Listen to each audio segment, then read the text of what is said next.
வாழ்க வளம், வாழ்க வையகம், வாழ்க வையகம், வாழ்க வளமுடன். குருவே துணை. குருவின் திருவடி போற்றி, திருவடி சரணம்.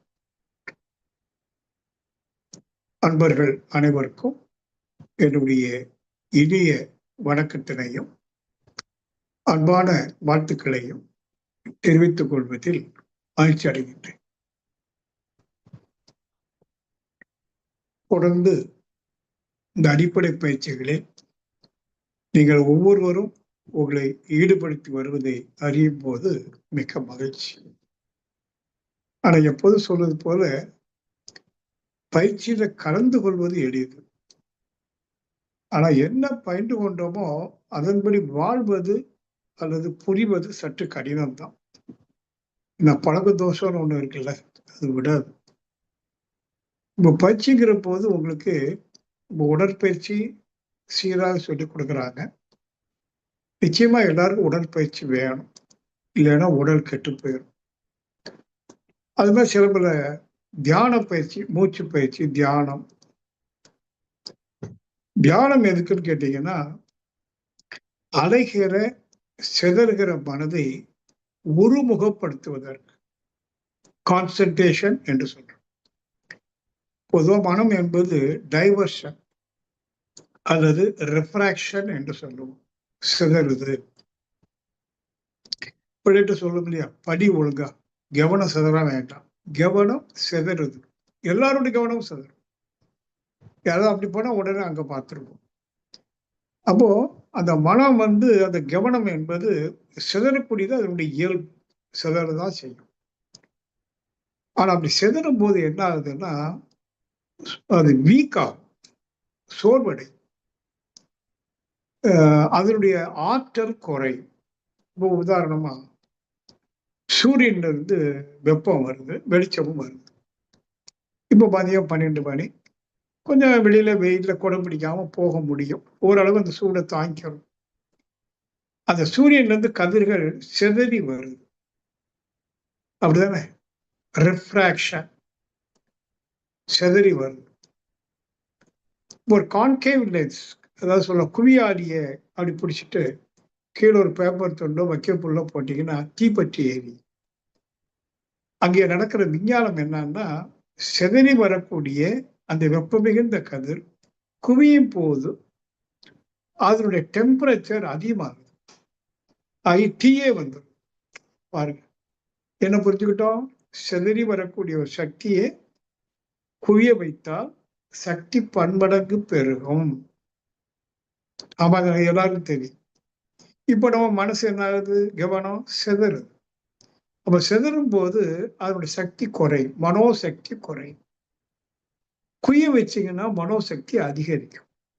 அப்ப குய வைப்பதற்கு ஒரு பாயிண்ட் வேணும். அந்த பாயிண்ட்ங்கிறது பழைய காலத்துல அல்லது பக்தி மார்க்கத்துல அத மந்திர தியானம், சாண்டிங், ஓம் நம சிவாய ஏதோ ஒன்று, ஓம் நமோ நாராயணா ஏதோ ஒன்று, இதை ஜப தியானம்னு சொல்றோம். இஷ்டப்பட்ட தெய்வத்தினுடைய நாமத்தை தொடர்ந்து சொல்லிக்கொண்டே இருப்பது. அங்க அந்த சொல்லுலதான் மைண்ட் என்ன, அது குவியுது. அது இஷ்டப்பட்ட உருவம், இறைவனுக்கு உருவம் கொடுத்து வச்சிருக்காங்க, அந்த உருவத்தையே மனசுல நினைத்து கொண்டிருப்பது. இப்படி ஒரு ஆப்ஜெக்ட் வேணும், ஒரு பாயிண்ட். எதுக்குன்னா மனதை குவிய வைப்பதற்கு. அததான் தியானம்னு சொல்றோம். ஆனா ரியலா அது தியானம் அல்ல, அது கான்சன்ட்ரேஷன் தான். இருந்தால் குவிதல், ஒருமுகப்படுதல் என்றெல்லாம் சொல்றோம். மனம் ஒருமுகப்பட மனோசக்தி அதிகரிக்கும். அதாவது வில் பவர் என்று சொல்லுவாங்க. சிலர்னு சொல்லுவாங்க, ரொம்ப வயசாச்சுங்க, 90 வயசு தாண்டிட்டு, ஆனால் வில் பவர் அதிகம், அவர் தனியா கடைவீதிக்கு போயிட்டு வந்துடுவாரு, அவர் எதுக்கும் பயப்பட மாட்டார். வில் பவர் அதிகம், வில் பவர் சக்தி. ஆனா பொதுவா எல்லாருக்கும் வில் பவர் அப்படி இருக்காது. சின்ன விஷயம்னா ஓகேம்பாங்க, ரொம்ப பயப்படக்கூடிய விஷயம்னா பயந்துடுவாங்க. அதிக பயம் வர்றது காரணமும் அங்க மனோசக்தி குறைவா இருக்கு. அப்போ மனோசக்தியை அதிகரிக்க வேண்டும் என்பது ஒரு அடிப்படை உண்மை. அதுதான் தியானம். நம்ம தியானத்துல உயிர் மீது குவிக்கிறோம். அங்க மந்திரம் இல்லை, உருவம் இல்லை, கரெக்ட் தானே? சப்தமும் இல்லை, வெளிச்சமும் இல்லை. இங்க கவனிக்கிறோம் ஒரு சக்தி, அது உயிர் சக்தி. ஏன் உயிர் சக்தியை கவனிக்கிறது சிறப்பு கேட்டீங்கன்னா, இந்த மனசு இருக்க அது உயிர் இருந்துதான் எழுச்சி பெறும். உயிர் தான் மூலப்பொருள். ஆகவே எதிலிருந்து எழுச்சி பெறுதோ அதுல குவிய வைத்தோம்னு சொன்னா சக்தி பெருக்கிறது மட்டுமில்ல, சில ரகசியங்கள் வெளிப்படும். கவனிக்கணும். தியானங்கள் நிறைய தியானம் இருக்கு. அதுல குண்டலினி தியானம், குண்டலினா உயிர் சக்தி. ஏன் அதன் மீது மனம் செலுத்துறது சிறப்புன்னு கேட்டீங்கன்னா, அந்த உயிர் சக்தியில இருந்துதான் இந்த மனம் அல்லது கவனம் வெளியில வருது. அது ஃபீட்பேக் சிஸ்டம் என்று சொல்லுவாங்க. மீண்டும் ஃபீட்பேக் எதிலிருந்து எழுந்ததோ அதுல குவிய வைத்தால் மனோசக்தியும் பெருகும். உயிர்ல ஒரு ரகசியம் இருக்கு, அடக்கமா இருக்கு. அதை உணர்ந்து கொள்ள முடியும்.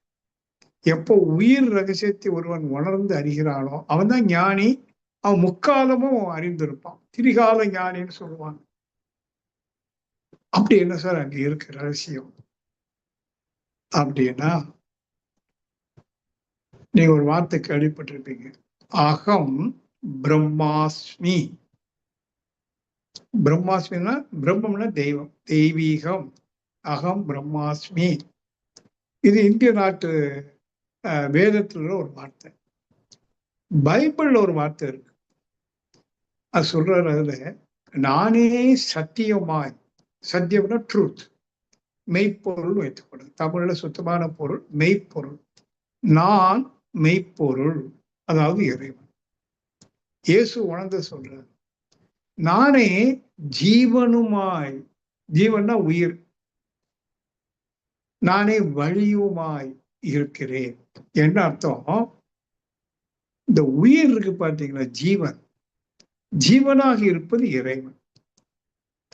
சைவ சித்தாந்தத்துல ஒரு வசனம் இருக்கு, சிவனாரே ஜீவனாட்டு இருப்பரே.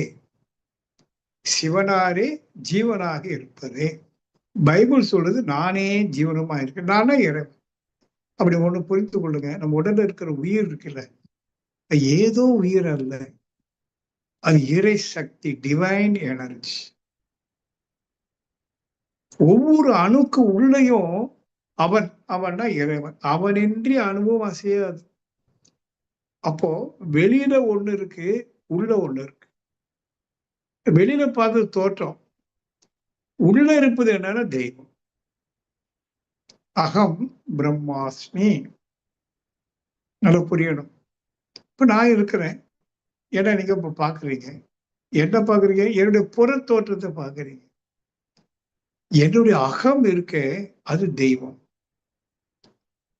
அது மாதிரி நீங்களும் அப்படித்தான். ஆனா நமக்கு இது தெரியாது. நமக்கு என்ன தெரியும்? புறம் தெரியும். ராதாகிருஷ்ணன் சொன்ன உடனே உங்க எல்லாரும் நினைவு வந்துடும், ஒரு வெள்ளை சட்டை, கண்ணாடி, தாடி, பல்லு இல்லை, வயசானவர், அப்படிலாம் ஒரு பிக்சர் வரும். ஆனா அது புறம், புற தோற்றம். எல்லா பொருளுக்கும். இப்போ உதாரணமா என் கையில ஒரு ஆரஞ்சு இருக்கு, உங்களுக்காக எடுத்துட்டு வந்திருக்கேன், விளக்கணுமே. என்ன சொல்ற, தோற்றத்தை பார்த்துட்டு இது ஆரஞ்சு, இது ஆரஞ்சு நிறத்தோடு இருக்கு, ஆரஞ்சு. இது பேரு புற தோற்றம். இதுக்குள்ள என்ன இருக்குன்னா சுவை இருக்கு, நல்ல இனிப்பு சுவை. அதை என்ன சொல்றேன்? அகத்தன்மை. பாருங்க, ஒரு பொருளுக்கு இரண்டு அம்சங்கள் வருது. ஒண்ணு புற தோற்றம், இன்னொன்னு அகத்தன்மை. உள்ள என்ன இருக்கு? தன்மை. இந்த பழத்துக்குன்னு ஒரு தன்மை. கையில ரோஜா வச்சிருங்க, இது ரோஜா, இப்படி இருந்தா ரோஜா புற தோற்றம். அகத்துல ஒரு தன்மை இருக்குல்ல. இப்போ புறம் அகம்னா புரிஞ்சுடுங்க. புறம் என்பது தோற்றம், அகம் என்பது தன்மை. இப்ப நீங்க என்ன பாக்குறீங்க? புறத்தை பாக்குறீங்களா, அகத்தை பாக்குறீங்களா? புறத்தை தான் பார்க்க முடியும். புறம் என்ன? தோற்றம். இப்படிதான் ராதாகிருஷ்ணன் இருப்பார். தன்மை என்ன? அகம் இருக்கு. அதான் குணம். என்னுடைய குணம் என்ன? என் வீட்டுக்காட்டு போனீங்கன்னா என் குணத்தை சொல்லுவாங்கல்ல. ஏன்னா அவங்க கிட்டே இருக்கிறாங்க, என்னை பத்தி நல்லா தெரியும். அது பேரு அகத்தன்மை. இவருடைய தன்மை இப்படித்தான். சின்ன விஷயம் வந்தாலும் கோச்சுக்குவார். சண்டையோட ரொம்ப அன்பாவும் இருப்பார். சொல்றாங்கல்ல, அது அகம். புறம், அகம். ஆனா இந்த மாதிரி பொருட்களுக்கும் மனிதனுக்கு ஒரு வித்தியாசம் இருக்கு. புறம் அகம்தான். இந்த அகம் என்று சொல்றமே தன்மை, அது இன்னொரு வார்த்தை மனம், மைண்ட். குணம், தன்மை, மனம் எல்லாம் ஒரே அர்த்தம். இது புறத்தோற்றம். அகம் என்ன? மனம். உள்ள இருந்தாலும் மனசு வருது. மனம்னு ஒண்ணு இருக்கு. இந்த மனசுல அதுல என்ன என்ன அப்படின்னா, அந்த மனசையும் ஆன்மீகத்துல 3ஆ பிரிச்சு வச்சிரும். புறமனம், நடுமனம், அடிமனம். 3 மனம் இருக்கு. இதெல்லாம் எதுக்கு சொல்லிட்டு வரேன்னா, நீங்க என்னடா போர் அடிக்காது நினைக்காதீங்க.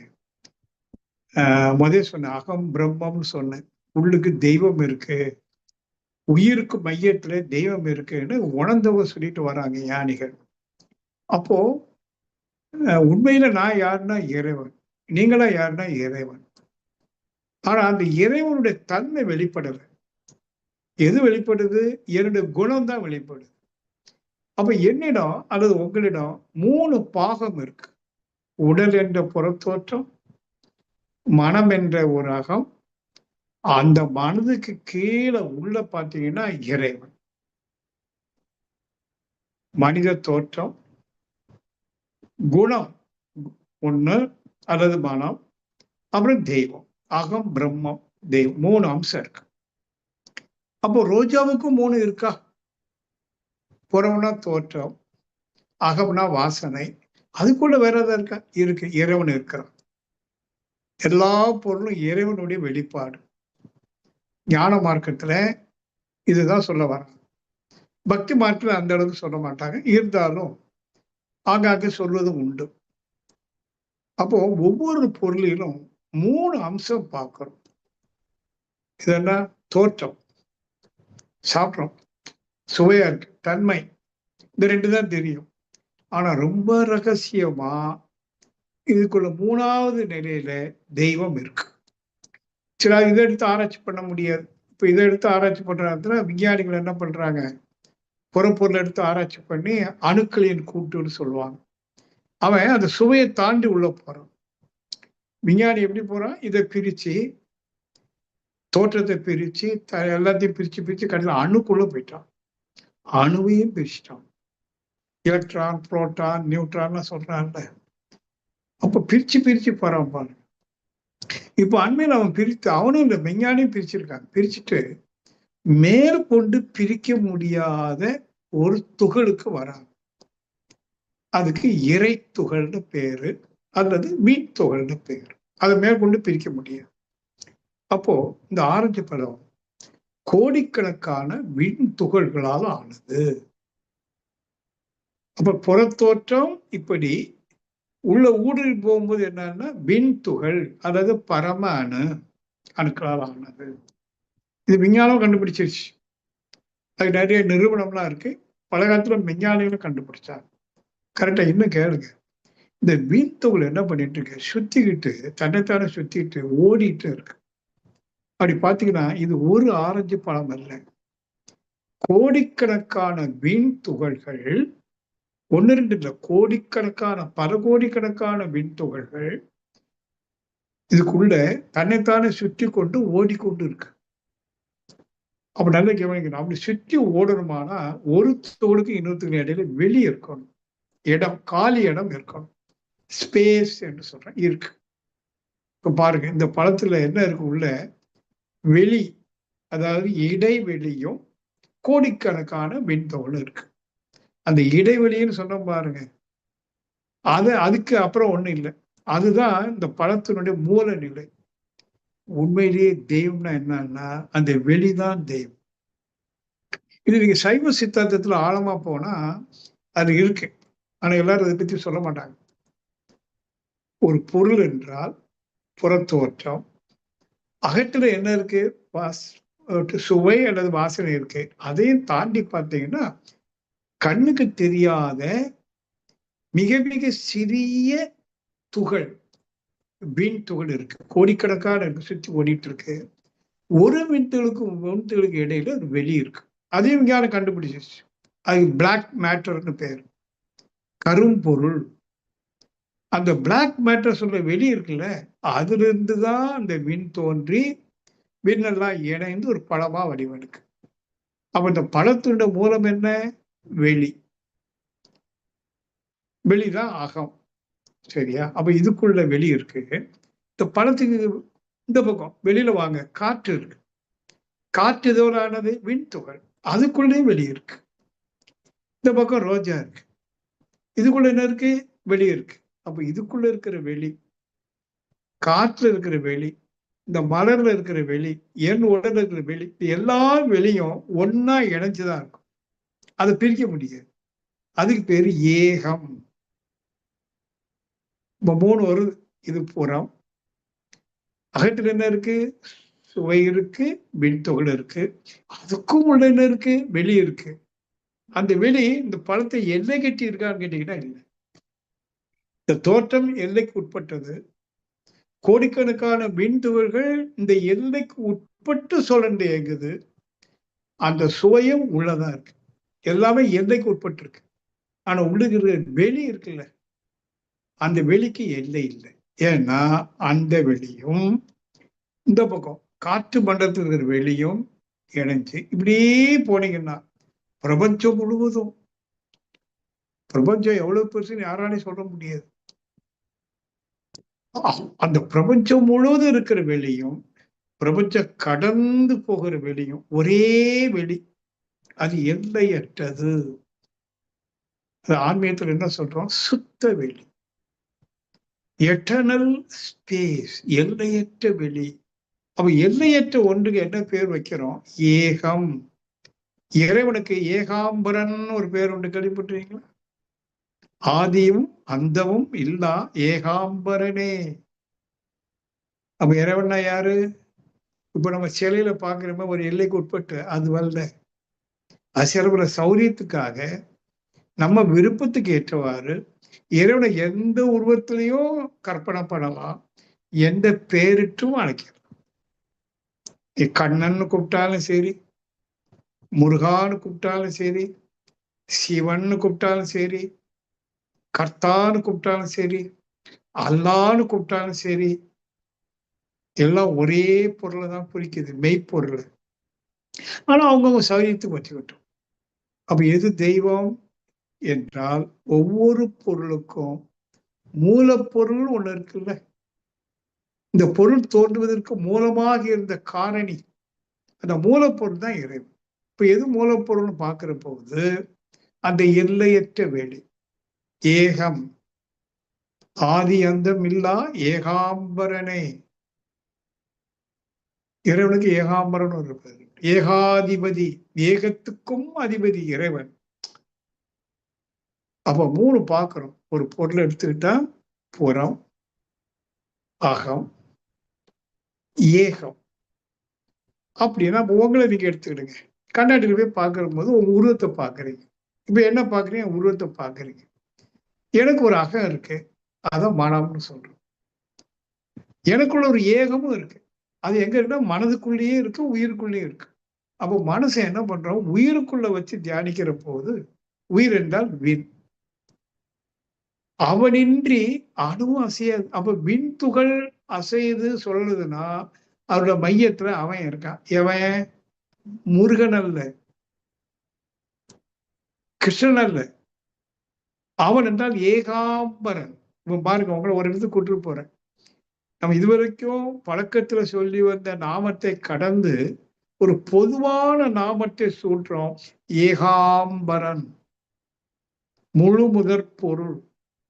அப்ப உயிருக்குள்ள என்ன இருக்கு? ஏகம். ஏகம்னா எல்லையற்ற ஒரு வஸ்து இருக்கு. ஆனா உயிரும் இத்தனோண்டு இருக்கு.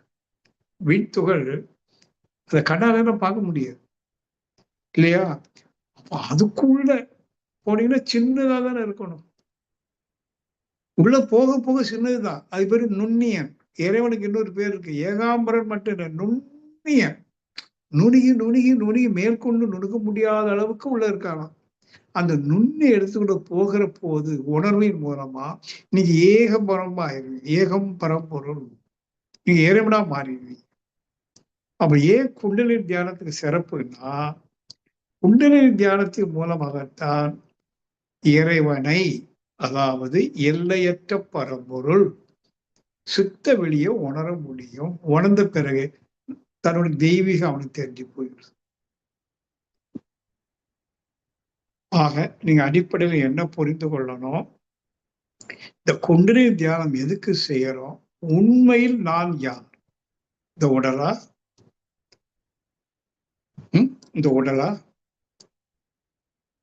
இந்த உடலுக்குன்னு ஒரு பேர் வைக்கிறோமே, ராதாகிருஷ்ணனா மட்டுமா? இன்னும் நிறைய அடையாளம் வைக்கிறோம். ஞான ஆசிரியர், வியாபாரி. நான் பேசிக்கலி பிசினஸ் மேன். வியாபாரியா? எனக்கு ஒரு பட்டம் நான் படிச்சிருப்பேன் அந்த காலத்துல, பிஎஸ்சி. அப்புறம் நான் யாரு? ஒரு குறிப்பிட்ட மதம், ஒரு குறிப்பிட்ட ஜாதி, ஒரு குறிப்பிட்ட இனம், மொழி, தேசம், ஏழை, பணக்காரன், கற்றவன், கல்லாதவன், எத்தனை என் மேல திணிக்கப்பட்டிருக்கு. எனக்கு ஒரு தோற்றம், அதுக்கு ஒரு பெயர், அந்த ராதாகிருஷ்ணன் பெயருக்கு நிறைய அடையாளங்கள். பாக்கெட் இருக்கு ஐடி கார்டு. நான் யாருன்னு சொல்லணும், ஐடியில அதுல இருக்கும் என் பேரு, முகவரி, தொழில், இன்னும் டீப்பா போனா மதம், ஜாதி, என்ன மொழி, மதர் டங் என்ன, தேசியம், நேஷனாலிட்டி என்ன, அப்புறம் ஆக்குபேஷன், அப்புறம் எஜுகேஷன், so many things இருக்குல்ல. இதெல்லாம் அடையாளம். இந்த உடலும் ஒரு அடையாளம் எனக்கு, இதுவும் எல்லாம் அடையாளம்.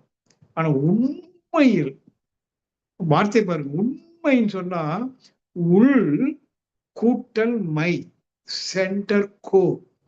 உள் மையத்துல நான் யாருன்னா இறைவன், கடவுள். வார்த்தை பாருங்க, உள், கட உள், உள்மை. உண்மை அறியணுமானால் கட உள். கடவுள் என்பது பேர் சொல் அல்ல, அது வினை சொல். அதுக்கு குறிப்பு கிடையாது. ஆனா அறியாமைனால வெளி உலகத்துல கடவுளை பேர் சொல்லாக்கி அந்த கடவுளுக்கு நாம ரூபம் சூட்டி அந்த நாம ரூபத்தை வச்சுட்டு சண்டையும் போட்டுட்டு சிவன் பெருசா பெருமாள் பெருசா சண்டை இருக்கா இல்லையா? இந்த பெருமாள் கோயிலுக்கு போவாங்க, அவங்க சிவன் கோயிலுக்கு போக மாட்டாங்க. இப்போ அப்படி இப்படி தெரியாம போறாங்க இன்னும். ஆனா மதுரை பக்கம்லாம் எனக்கு தெரியும். நம்ம தமிழ்நாட்டுக்குள்ளேயே சைவர்களுக்கும் வைஷ்ணவர்களுக்கும் பெரிய கொலைபாதகம்லாம் நடந்தது. ஒரு சினிமால கமலஹாசன் நடிச்ச படம் தசாவதாரம், அதுல முதல் சீன் ஞாபகம் இருக்கு அவங்களுக்கு? அவனை தூக்கி கடல்லே போட்டுருவான், சிவன்னு சொல்லாதனால. அவன் சொல்ல மாட்டான். இந்த வைஷ்ணவர் கால குண்டலம் போட்டிருப்பாங்க. யாராவது சிவ சிவான்னு சொன்னா அவன் தலையை ஆட்டிடுவான். ஏன்னா காதுக்குள்ள கேட்கப்படாது, சவுண்டுல சிவா சொல்லி உள்ள போகப்படாது. அவ்வளவு பாவமா. இதெல்லாம் நீங்க தெரிஞ்சிருக்கணும். சிவாங்கிற காது உள்ள போகாம இருக்கிறதுக்கு தலையாட்டுனா அந்த குண்டலத்திலோட மணி சத்தத்துல காதுக்குள்ள போகாது. நாராயணா, அதுல படத்துல கமல்ஹாசன் முதல் படத்துல நாராயணா தான் வருவான். நமோ நாரா, இந்த பாட்டு ரொம்ப நல்லா இருக்கும். எதுக்கு சொல்லுவாரு, ஒரு மதத்துக்குள்ளேயே இறைவனின் நாம ரூபத்தை வைத்து சண்டை போட்டு குத்தி கொண்டதெல்லாம் கழுவுரெல்லாம் ஏற்றிடுவாங்க. அது மாதிரி எல்லா மதத்திலும் இருக்கு, கிறிஸ்தவ மதத்திலும் இருக்கு. RC Roman Catholic, CSI Church of South India, அப்புறம் பெந்தகோஸ், 3 பேருக்கும் ஆகாது. பொண்ணு கொடுக்க மாட்டாங்க, எடுக்க மாட்டாங்க. ஆனா எல்லாருக்கும் கடவுள் யாரும் ஒருத்தர். இஸ்லாம்ல நிறைய இருக்கு பிரிவு. எதுக்கு சொல்றேன், நம்ம மதங்களில் இருக்கக்கூடிய மத வெறி, மதம் என்னும் பேய் பிடியாது இருக்க வேண்டும் என்று பாடினாரு வள்ளலார். அப்போ உண்மை என்ன? இது மதத்தை பற்றி, மனிதனை பற்றி. விலங்கினங்கள், பறவைகள், புழு, பூச்சி, பஞ்சபூதங்கள் எத்தனை தோற்றங்கள். ஞான மார்க்கம் சொல்லுது, அத்தனையும் இறைவனின் வெளிப்பாடு. இறைவன் என்றால் இறைவன் பேர் சொல்றதுனால அது பேர் சொல்ல வருது. அது இறை சக்தி, டிவைன் எனர்ஜி. அந்த டிவைன் எனர்ஜி எல்லையற்றது, எட்டர்னல் பீயிங், எல்லையற்ற சக்தி. அது சுத்த வெளின்னு சொல்லுவோம். அங்க அந்த சக்தி அடக்கமா இருக்கு. அது பிரபஞ்சமா வெளிப்படும் போது இயக்கமா இருக்கு, டைனமிக் எனர்ஜின்னு சொல்றோம். அந்த இயக்கமா இருக்கிற சக்தி திணிவு பெறுகிற போது பொருள் வடிவம் எடுக்கு, பஞ்சபூதங்களாக, பிறகு ஜீவனங்களாக உடல் வரைக்கும், மனித உடல் வரைக்கும் எடுக்குது. இப்ப ரகசியம் என்ன? எனக்குள்ள இது புறம், அகம்னு ஒண்ணு இருக்கு. அந்த அகத்துக்கும் உள்ள தெய்வம் இருக்கு, சுத்த வெளி இருக்கு. ஏகம், நான் ஏகாம்பரன், நான் ராதாகிருஷ்ணன் கிடையாது. அது எங்க அப்பா அம்மா வச்சுக்கிட்ட பேரு. நான் என்னன்னு உணர்ந்திருக்கேன், ஏகாம்பரன். நான் எங்கும் வியாபித்து இருக்கிறேன், சர்வஞன், சர்வ வியாபி. எனக்கு பிறப்பும் இல்லை, இறப்பும் இல்லை. ஆனா அந்த உடல் பிறந்திருக்கு, வளர்ந்திருக்கு, வாழ்ந்து கொண்டிருக்கு, மடிய போகுது. உடல் தோன்றும், இயங்கும், அதாவது வாழும், இறக்கும். ஆனால் ஏகாம்பரனாகிய எனக்கு பிறப்பில்லை, இறப்பில்லை. நான் நித்திய புருஷன், நித்தியன், பீயிங்னஸ், நித்திய புருஷன். அப்படி ஒரு ரகசியம் நமக்குள்ள இருக்கு. உங்க ஒவ்வொருத்தருக்குள்ளும் அழிவற்ற ஒரு பொருள் இருக்கு. அந்த பொருள் பிறப்பதும் இல்லை, இறப்பதும் இல்லை, எப்போதும் வாழ்ந்து கொண்டிருப்பது, பீயிங்னஸ்.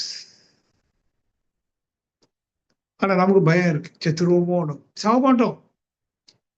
மரணமில்லா பெருவாழ்வு நமக்கு உண்டு.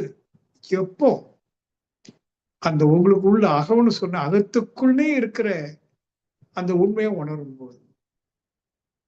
அதான் திருக்குறள்ல ஒரு பாட்டு இருக்கு, ஓர்த்து உள்ளம் உள்ளது உணரி ஒருதலையாய் பேர்த்துள்ள வேண்டா பிறப்பு. அத ஒருதலையாய் பேர்த்துள்ள வேண்டா பிறப்புன்னா, இந்த பிறப்பு இறப்பும் ஒருதலை எல்லாருக்கும் உண்டு தானே, காமன். எல்லாருக்கும் உண்டு, எல்லாவற்றுக்கும் உண்டு. இந்த பழம் இருக்கு, நாளைக்கு அழிகிறோம். இந்த மலர் சாயங்காலம் வாடிடும், அழிஞ்சு போயிடும். எல்லாத்துக்கும் பிறப்பு உண்டு, இறப்பு உண்டு. ஆனால் ஓர்த்துனா ஒருமுகப்பட்டு கான்சென்ட்ரேட் ஆக்கி உன் மனசை, சிதறுகிற மனதை ஒருமுகப்படுத்தி ஓர்த்துனா பி ஒன்னஸ், ஓர்த்து உள்ளம்னா மனம், அகமனம். அந்த அகமனத்துக்கு உள்ள உள்ளம், அந்த உள்மனதிற்கு மீண்டும் ஓர்த்து உள்ளம் அது உணரின். எது? அதுக்கு நாமம் கிடையாது, பெயர் கிடையாது. யாருக்கு? அந்த இறைவனுக்கு பெயர் கிடையாது. Nameless, formless. வள்ளுவர் எவ்வளவு அழகா வார்த்தையை போடுறார் பாருங்க. ஓர்த்து உள்ளம் அது உள்ளத்துக்குள் இருக்கிற அது உணரின். நீ உணர்ந்துட்டா ஒருதலையாய் பேர்த்துள்ள வேண்டா பிறப்பு. உனக்கு பிறப்பும் இல்லை, இறப்பும் இல்லை. உன் எண்ணங்களும் உனக்கு அப்புறம் பிறக்காது, வாழாது, மடியாது. You will be the eternal supreme being. நீதான் எல்லையற்ற பரம்பொருள், பரமேஸ்வரன், பரமேஸ்வரி, ஏகாம்பரன், முழுமுதற் பொருள். மை காட், எத்தனை பேர்! அப்போ நாம எல்லாரும் யாரு? கண்ணாடியில் போய் பாருங்க, நானா இறைவன் உங்க கேள்வி வரும். ஏன்னா அவ்வளவு துஷ்டனா இருக்கும். We all are dirty fellows. உங்களுக்கு தெரியும் உங்க குணம், எனக்கு தெரியும் நான் எப்பேற்பட்டவன். என் வீட்டுக்காரி அதோட அதிகமா தெரியும். நான் எப்படி இறைவனா இருக்க முடியும்னு அந்த மனசு சொல்லுது. யானையும் சொல்றாங்க, உன் மனசு சொல்லுது இல்லையப்பா, நான் சொல்றேன் நீ தெய்வம்.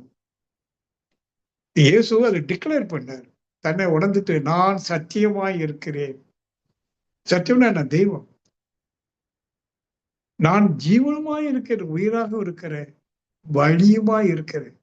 என்னுடைய தெய்வீகத்தை உணர்வதற்கு என் ஜீவனையே வழி என்று சொல்றார். ஆகவேதான் ஜீவன் மீது நம்ம சக்தி செலுத்தி மனம் செலுத்தி தியானிக்கிறோம்.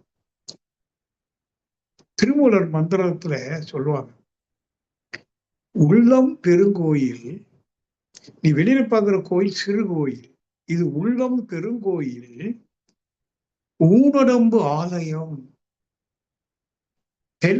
ஊனுடம்பு ஆலயம், வள்ளல் பிரானுக்கு வாய் கோபுர வாசல், தெல்ல தெளிந்தாருக்கு ஜீவன் சிவலிங்கம். நீ கோயில பார்க்கிற சிவலிங்கத்தை அவன் சிற்பி செதுக்கி வச்சிருக்கான், ஒரு கல்லுல, ஒரு பாறையில. ஆனா தெளிந்தவருக்கு ஜீவன் தான் சிவலிங்கம், ஜீவனே இறைவன். இந்து மதம் சைவ சித்தாந்தம் சொல்லுது, கிறிஸ்துவ மதம் சொல்லுது நானே ஜீவனமா இருக்கிறேன். மதம் தான் ஒன்னாதான் சொல்லுதுங்க. இயேசுவும் சைவ சித்தாந்தம் சொன்ன பெரியவாளும் ஒரே விஷயத்தை தான் சொல்றாரு. கிருஷ்ணனை வெளிக்கொண்டு வந்தது வியாசர். மகாபாரதத்துல கிருஷ்ணனுக்கு ஒரு அவதாரத்தை கதையை நிமித்தம் கொண்டு வர, அங்க வியாசர் தான் கிருஷ்ணர். எதுக்கு சொல்ல வர, மனிதனாக பிறந்த இயேசுவும் வியாசராக பிறந்த மனிதனாக பிறந்த வியாசரும் ஒரே விஷயத்த சொல்றாங்க. நீங்க நல்லா புரிஞ்சுக்கணும். உங்க உடல்ல உயிர் உயிர் சொல்றீங்களே, ஜீவன் என்ன தெரியுமா? அதான் சிவம்.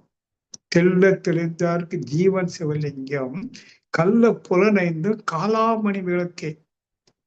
நீங்க எதுக்காக சொல்றேன்னு தெரியுமோ? இப்பதான் ஆரம்பம். இதனுடைய ஆழம் ரொம்ப அதிகம். உங்களை எத்தனை பேருக்கு இந்த உண்மையை உணரணும்னு என்ன இருக்கு? உங்களுக்கு முன்னாடி நான் வந்து 1 கோடி ரூபாய், 1 கோடியோ 10 கோடியோ ஒரு தட்டுல வைக்கிறேன், இன்னொரு தட்டுல ஒரு பேப்பர்ல எழுதி வைக்கிறேன், நீதான் இறைவன். உங்களுக்கு இறைவன்கிறது வேணுமா 10 கோடி வேணுமான்னு கேட்டா, சார் 10 கோடி அடேங்கப்பா இறைவன் அப்படின்றோம். ஏன்னா இறைவனுக்கு ஒண்ணுமே தெரியாது. It's unknown factor. It is unknown factor. 10 கோடி அப்படி இல்லை, நோன் ஃபேக்டர். 10 கோடியில கொஞ்சம் இடம் வாங்கி வீடுலாம் கட்டி கார் வாங்கி மீதிய பேங்க்ல டெபாசிட் வாழாமல் உட்கார்ந்து சாப்பிட்டுட்டு பேசாம இருக்கலாம். 10 கோடினா என்னன்னு தெரியும். You know the value. But தெய்வத்துக்கு என்ன வேல்யூ? Nobody nose. ஆனா இறைவன் அப்படியே கும்பிடுவோம். த வேல்யூ ஆஃப் காட் என்ன தெரியாது. But that value of God is inherently within you. உங்களுக்குள்ள எனக்குள்ள அந்த வேல்யூ, அதை வள்ளுவர் எப்படி சொல்றாரு தெரியுமா? தனக்கு ஓமை இல்லாதான் தாழ். அந்த ஆள் மனசுல என்ன இருக்கா? ஓமையற்ற incomparable zone is within you. அது நிகரற்றது. அதனால்தான் இஸ்லாம்ல வந்து இறைவன் அல்லாஹ் என்று கும்பிடுவாங்க. அல்லாஹ்ன்னு என்ன தெரியுங்களா? அரபு மொழியில நிகரற்றவனே, பரம்பொருளே தான் கூப்பிடுவாங்க. இப்ப 10 கோடி சரி லிமிட்டட். இன்னொருத்தர் 100 கோடி இருக்கே, 10 100 கம்பேர் பண்ணுங்க. அப்போ 10 கோடிக்காரன் என்ன இருப்பான்? அவன் பெரிய பணக்காரன். 100 கோடி 100 கோடிக்காரன் லட்சம் கோடி வச்சிருக்காரு. இன்னைக்கு அரசியல் லட்சம் கோடியில இருக்க பெரிய தொழில் இருக்காரு. அத்வானி, அதானி கோடி, அப்ப லட்சம் கோடி இருக்க. இப்படிதான் நீங்க கம்பேர் பண்ணீங்கன்னா இட் இஸ் லிமிட்டட். எது? பணம். ஆனா வள்ளுவர் சொல்றார், உனக்குள்ள அன்லிமிட்டட், அன்கம்பேரபிள், ஓமையற்ற. அப்ப ஓமையற்ற ஏன் ஓமை இல்லை? அது எட்டர்னல், இன்ஃபினிட்டிவ், அளப்பரிய ஒரு வஸ்து, ஒரு பொக்கிஷம். அதனாலதான் இறைவனுக்கு ஈஸ்வரன், ஐஸ்வர்யம். தமிழ நம்ம சொல்றோம், அவருக்கு எல்லா ஐஸ்வர்யமும் இருக்கு. ஐஸ்வர்யங்கிற வார்த்தை எங்கிருந்து வந்தது? ஈஸ்வரன், ஈஷா, ஈஸ்வரன் நமக்குள்ள இருக்கு. அகம் பிரம்மாஸ்மி. இப்ப சொல்லுங்க, இந்த வேத குடும்ப ஆன்மீக அறக்கட்டளை உங்களுக்கு என்ன சொல்லி தருது? நீதான் இறைவன், யூ ஆர் தட், தத்துவமசின்னு சொல்லி தருது. வெறுமனே வார்த்தைகளால் அல்ல, பயிற்சியின் மூலம், உணர்வின் மூலம் நீ ஒரு நாள் உன்னுடைய இறைத்தன்மையை உணர முடியும். இயேசு சாதாரண மனிதன் தான். அவர் தன்னை இறைவனாக வளர்ந்தது போல நீங்களும் நானும் குப்பனும் சுப்பனும் உணர முடியும். ஆனால் உங்களுக்கு என்ன வேணும்? தொடர் பயிற்சியும் தொடர் விளக்கமும் நீங்க கேட்ட விளக்கத்தை தொடர்ந்து சுயமாக சிந்தித்தும் இதுக்குன்னு நீங்க ஒரு விருப்பத்தோட முழு ஈடுபாடோட இதுல வந்தீங்கன்னா நிச்சயமா நான் சொல்லுவேன், ஒரு நாள் நாம் அனைவரும் நம்மை இறைவனாக உணரலாம். ஒரு முறை உணர்ந்துட்டான், என்ன நான் இறைவனா உணர்ந்துட்டான், நான் பார்ப்பதெல்லாம் இறைவன், நான் பார்ப்பதெல்லாம் இறைவன். கிருஷ்ணன் சொல்றான் அர்ஜுனா, எப்பொருளிலும் என்னை காணவல்லான் எவனோ அவனில் நான் இருக்கிறேன். இறைவனுடைய வாக்கு பாரு, நான் யார்கிட்ட இருக்கேன்னு தெரியுமா? எல்லா பொருளும் அவன் என்ன பார்ப்பான். வள்ளுவர் சொல்றார், எப்பொருள் எத்தன்மை தாயினும் அப்பொருள் மெய்ப்பொருள் காண்பது அறிவு.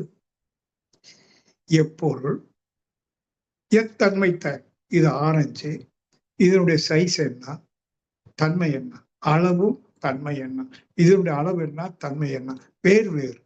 ஒவ்வொரு பொருளும் தோற்றத்திலும் வேறு, தன்மையிலும் வேறு. ஆனா எல்லா பொருளுக்குள்ளும் பொதுவான ஒரு தன்மை இருக்கு, அதுக்கு பேரு மெய்ப்பொருள் தெய்வம். அதை காண்பதுதான் அறிவு. உங்களுக்கு அறிவு இருக்குன்னு சொன்னா இருக்கு, எல்லாருக்கும் இருக்கு. படிச்ச அறிவு, கற்றது கைமண் அளவு, கல்லாதது உலக அளவு.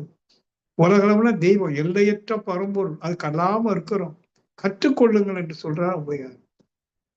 வள்ளுவர் சொல்றாரு, கற்றதனால் ஆய பயன் என்கொள். நீ எம்எஸ்சி பிஹெச்டியா இருக்கலாம், அது உலக அளவு ஒண்ணு இருக்கு, தெய்வம்னு ஒண்ணு இருக்கு, அதை கற்றுக்கொள்ளணும்.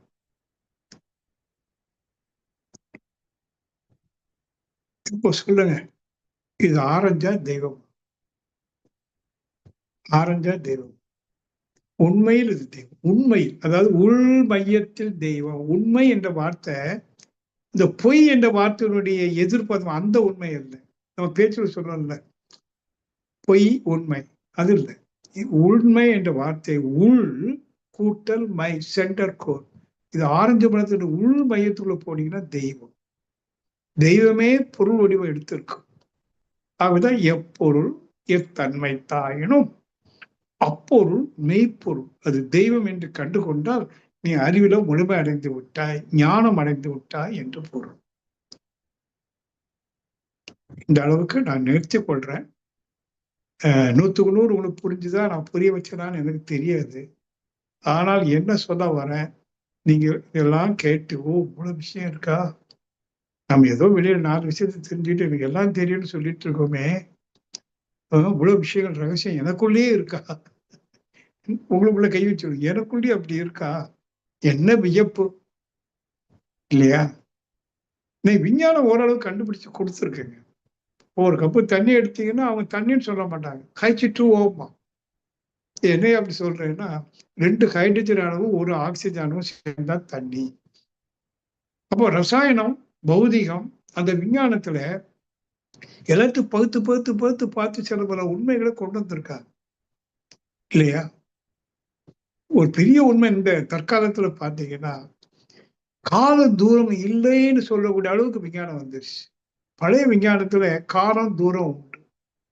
ஐசக் நியூட்டன் காலம், ஐசக் நியூட்டனுடைய விஞ்ஞானம், அதுக்கு பிறகு ஐன்ஸ்டீனுடைய விஞ்ஞானம்னு தான் இருக்கு.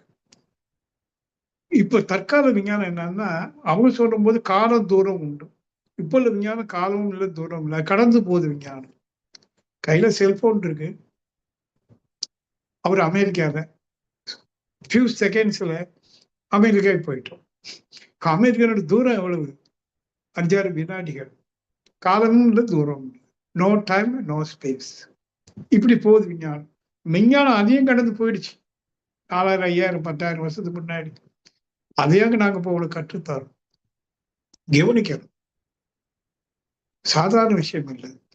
ஆனால் உங்களுக்கு விருப்பம் இருக்கணும். கோடி சம்பாதிக்கிற விருப்பமா, கடவுளை சம்பாதிக்கிற விருப்பம்? அது கடவுள் கூட இன்னொரு பேர் உண்டு, கோடீஸ்வரன். ஈஸ்வரன் எங்க இருக்கான்னா கோடியில, பிரபஞ்சம் கடந்து. நம்ம கோடீஸ்வரன் எதை சொல்றோம்? பணத்தை வச்சு சொல்றோம். தப்பு. கோடீஸ்வரங்கிற வார்த்தை, கோடியில் ஈஸ்வரன் இருக்கிறான். கோடினா பிரபஞ்சத்தையும் கடந்து, எல்லையற்ற, அதான் ஈஸ்வரன். 100 கோடி, 1000 கோடி, லட்சம் கோடி எல்லாம் ஒண்ணும் கிடையாது. அதை வச்சு ஒண்ணும் செய்ய முடியாது. நீங்க என்ன சார் சொல்றீங்க, முட்டாள்தனமா இருக்கு. கோடி வச்சு ஒன்றும் பண்ண முடியாது. ஒன்றும் பண்ண முடியாது. அதுக்கு அர்த்தம் ஒன்ன பண்ண முடியாதுன்னு அர்த்தம். வீடு கட்டிடலாம் 5 கோடி, கார் வாங்கிடலாம் 2 கோடி, என்னெல்லாமோ செய்யலாம் கோடி கோடி. ஆனா உன்னை வாங்க முடியுமா? நீ யாரு? இந்த உடலா? நீ நித்திய புருஷன்ல. கோடி பணம் கொடுத்து நித்திய புருஷனாகி இந்த ஆன்மாவை வாங்க முடியுமா? இப்ப சொல்லுங்க.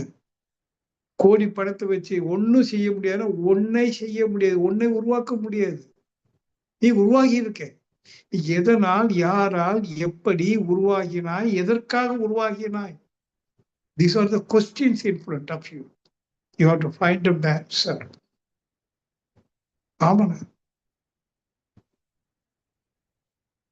சாக்ரட்டிஸ் 2600 ஆண்டுக்கு முன்னாடி அதான் சொன்னான். ஏன், எதற்கு, எவ்வாறு என்று கேள்வியை எழுப்பி அதனுடைய பதிலை தேடப்பானார். இங்க அதெல்லாம் சொல்லிக் கொடுக்குற அன்பர்களே, நான் நிறைவு செய்யறேன். ஏதாவது டவுட் இருந்தா கேளுங்க. என்னுடைய ரெக்வஸ்ட் என்னன்னா, இந்த அடிப்படை பயிற்சி எப்படி முடியட்டும், ஒரு 6 மாசம் போட்டிருக்கேன்.